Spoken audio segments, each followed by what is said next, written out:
hello.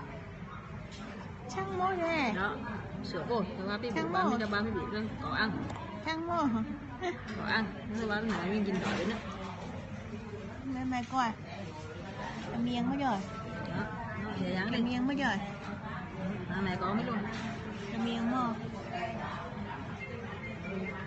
Miếng mới rồi. Trăng quân mời à? Trăng quân ơi, Trăng quân. Trăng quân đem tiền quân về cho ba này. Muốn đi học con thuốc đem tiền quân về cho ba này. Thấy ba hàng khóc rồi, khóc ăn dậy. Để ba hàng khóc.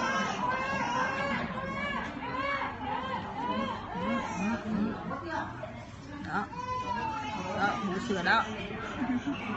Đủ đấy chứ chưa đủ à? Này là